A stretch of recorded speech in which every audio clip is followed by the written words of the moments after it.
The sun had long dipped behind the jagged mesas when rancher Caleb Morgan leaned back in his creaking chair on the porch, his eyes quietly following the flickering glow of the campfire where the two Apache sisters sat. The night was unusually still, the air dry and cool, the sky so wide and clear it felt like the stars were leaning close to listen. Ayanna and Naira, he had learned their names 2 days ago when he found them near Dead Horse Creek, their clothes torn, their feet blistered, and their breaths shallow with exhaustion. He didn't ask what had happened. He simply offered water, shelter, and food. They accepted with wary nods, speaking little English, though he could tell from their posture and the way their eyes scanned everything that they were used to danger. Caleb wasn't a cruel man, but he wasn't a fool either. The frontier had hardened him into careful habits.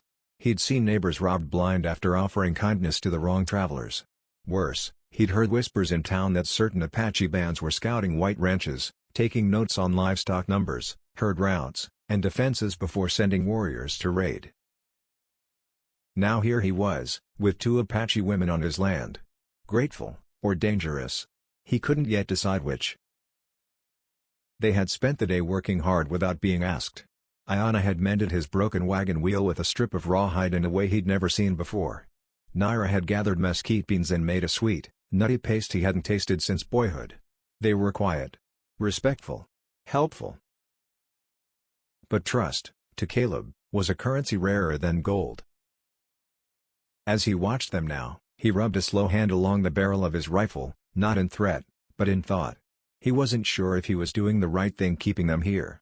Letting them sleep in his barn. Letting them roam the property freely. Letting himself relax around them. Ayanna spoke first, her voice low and melodic in their native tongue. Naira answered with a quiet laugh. They shared a secret word Caleb couldn't understand, but something about the shift in their tone made him sit up a little straighter. Their conversation grew more hushed. This time, he didn't like the sound of it. Not one bit. Slowly, he pushed himself from the chair and walked toward the fire, pretending to yawn. "Long day," he muttered casually. "I'll bed down here by the fire tonight. You ladies stay warm in the barn." Both nodded politely, but he caught the flick of Ayanna's eyes, sharp, observant. She knew he was watching.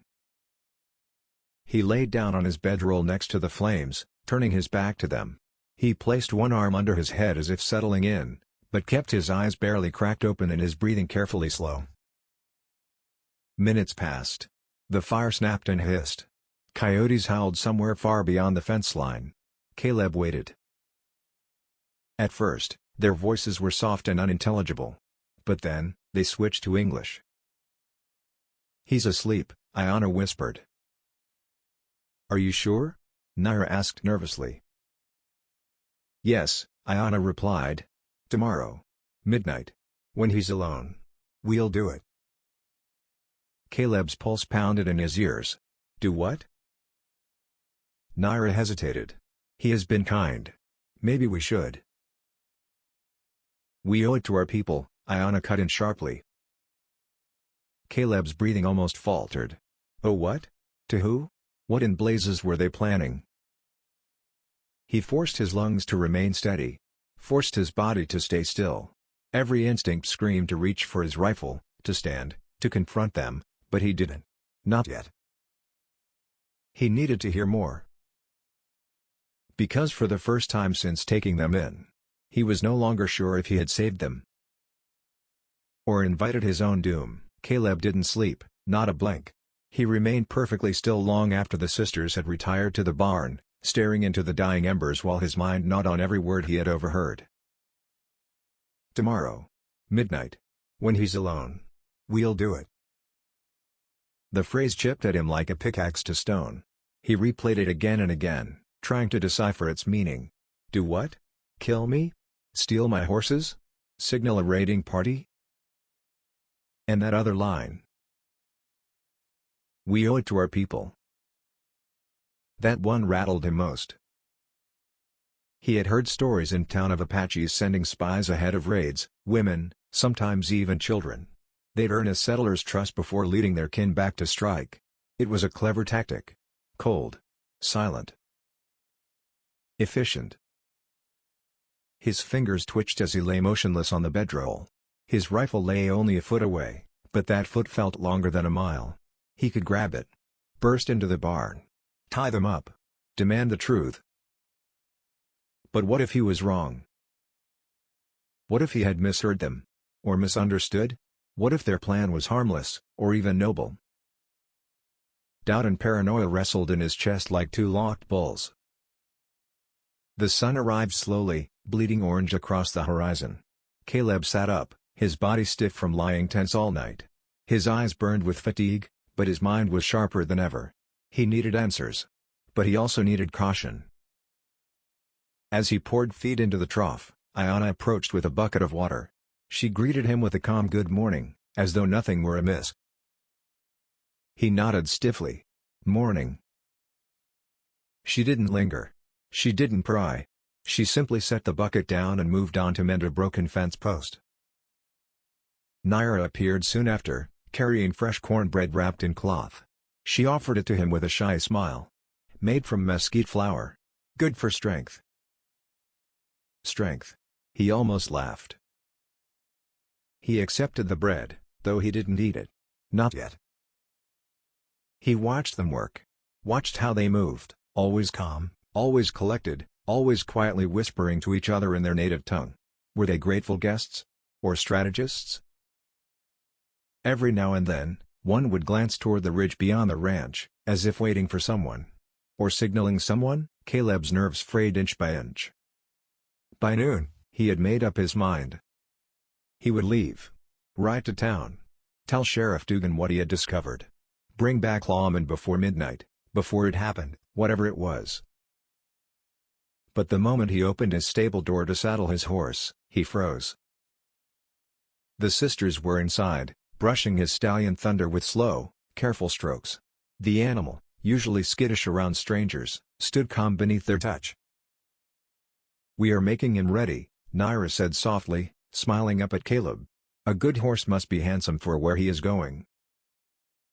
Her words twisted his gut. Where he is going? With who? To what fate? He forced a tight smile. "Appreciate the help. I was thinking of riding into town." Ayanna straightened, her eyes unreadable. "You should rest today. Long night, yes?" His heart skipped. Did she know he was awake? She continued, "Too much riding makes a man careless. And tonight, we want you strong." He almost dropped dead on the spot. For a moment, silence draped the stable like a burial cloth. Then Naira laughed lightly, unaware of, or ignoring, the tension. "We will finish soon. Then we make supper." Caleb forced himself to nod and walk away. His steps were steady, but his mind was unraveling. He had two choices. Confront them now, risking that he might be wrong. Or wait until midnight, risking that he might be dead. The sun had begun its descent behind the western mesas, painting the sky in blood-orange streaks, when Caleb Morgan made his decision. The day had dragged on, each hour heavier than the last, weighed down by his own imagination and suspicion. He had watched the sisters from dawn, noting every movement, the way Ayanna's fingers deftly repaired the wagon wheel, the way Naira hummed quietly while grinding mesquite beans into flour. They worked with care, precision, and, most importantly, without theft or deceit. And yet, the echo of their whispered plan from the night before clung to him like a shadow he could not shake. Caleb had debated leaving the ranch entirely, riding to town for help, and bringing back lawmen before midnight. But every time he imagined stepping away, a cold dread coiled in his gut. What if I'm wrong to doubt them? But what if I'm wrong to trust them? He paced the porch until the boards creaked beneath his boots. His mind raced with every possible scenario. He pictured midnight descending, and the sisters approaching, silent and swift, carrying out a plan he could not yet understand. Or, worse, a trap set to lure him into danger. His imagination filled in every detail with terrifying precision, shadowy figures on the ridge, knives flashing in the moonlight, horses stolen, the ranch burned. The thought made his stomach churn and his hands clammy. And yet, the longer he watched them, the more he noticed subtle signs of care and gratitude. Ayanna had wrapped a loose strap on his saddle with meticulous precision. Naira had scrubbed the stable so thoroughly that the sweet scent of fresh hay mixed with mesquite lingered in the air.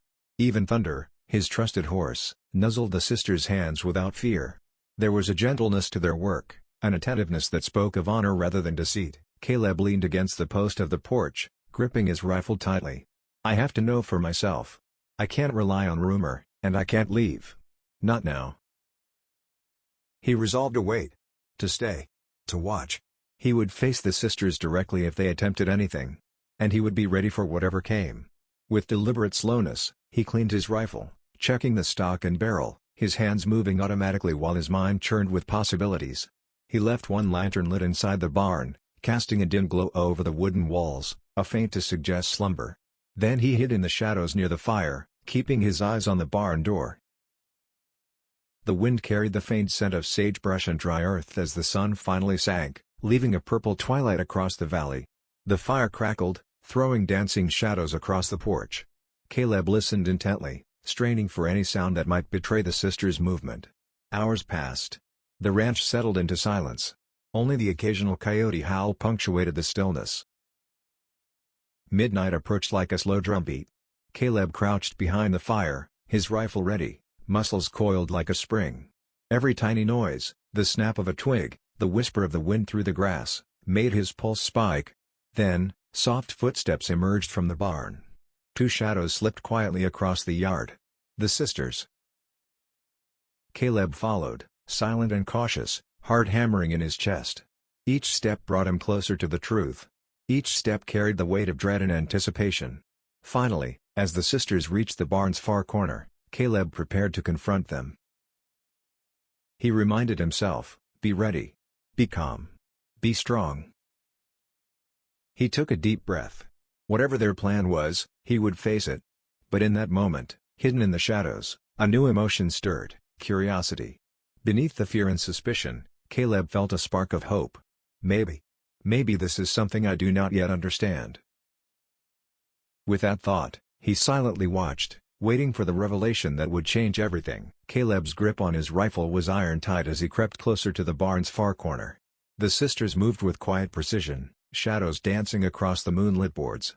His pulse thundered in his ears, each beat a drum of anticipation and fear. He was ready to confront them, ready to strike if necessary, but what he saw next froze him in place. Inside the dim barn, the sisters were not handling weapons.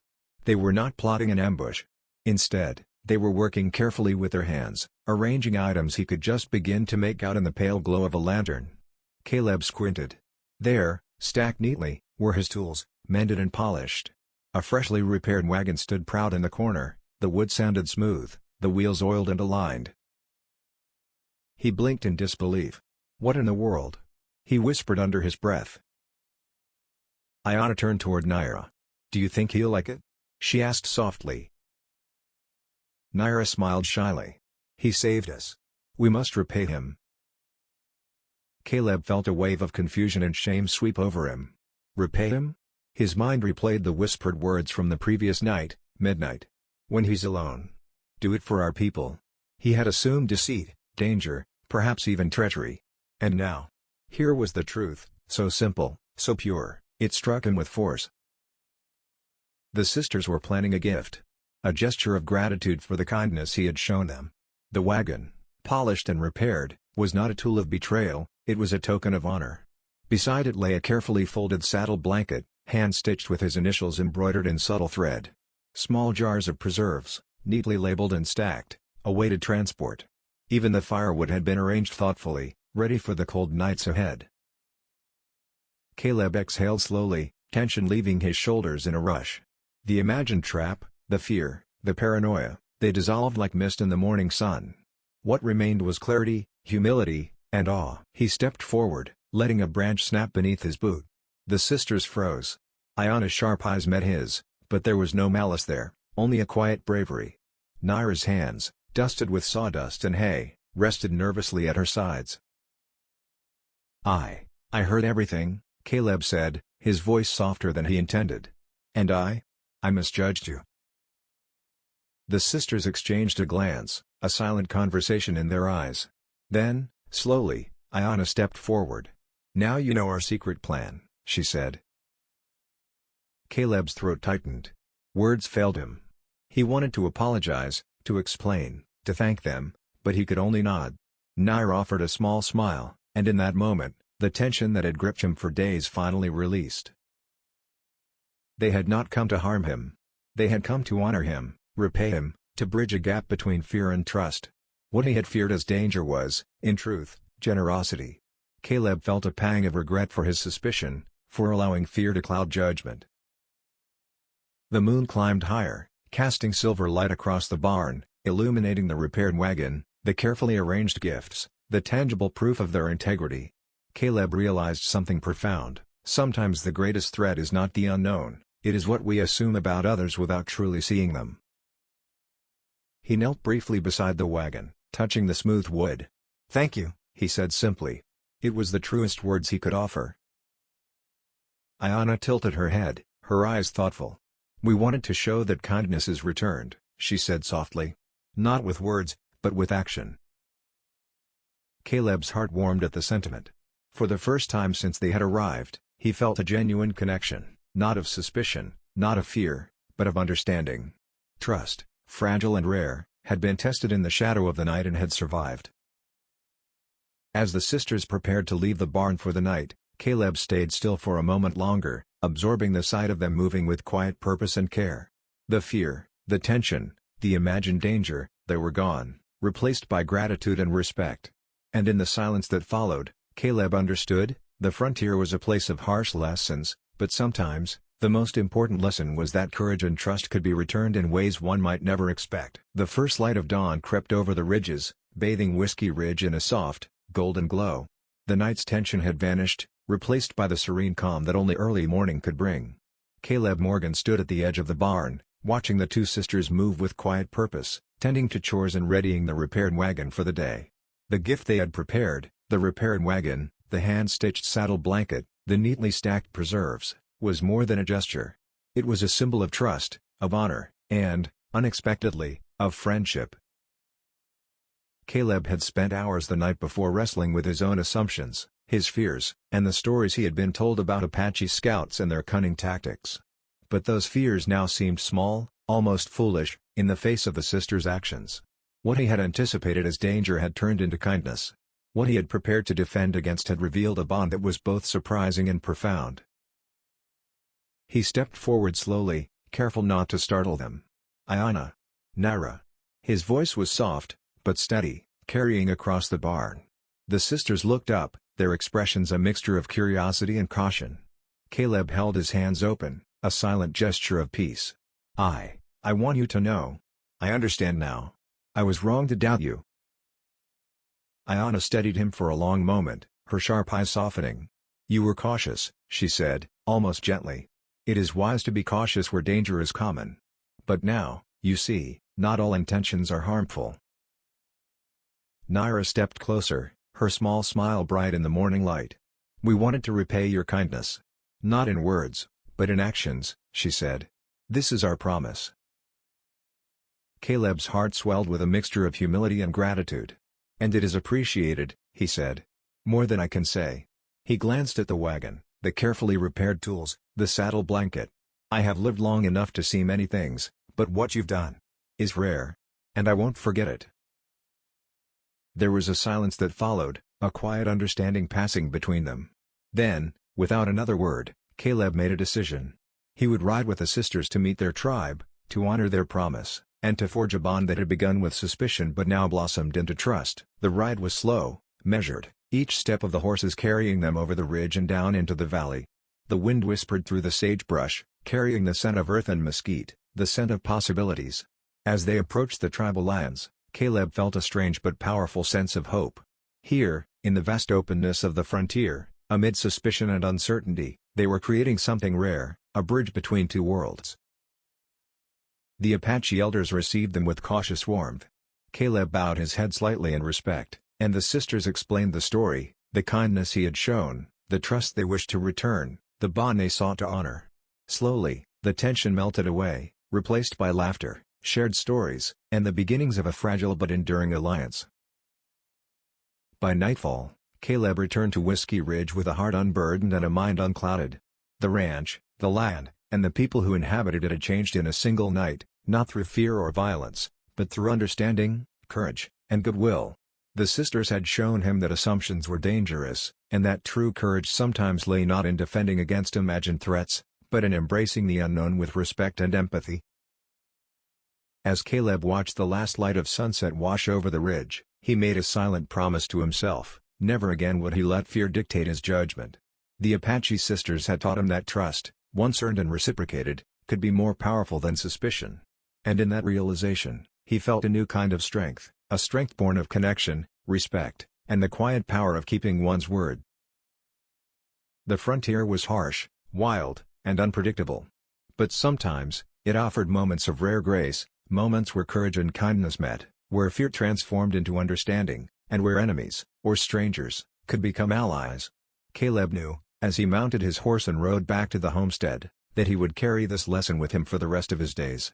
Whiskey Ridge would never be the same, not because of conflict, but because of trust, promise, and the unspoken bond formed under the silent stars of the desert night.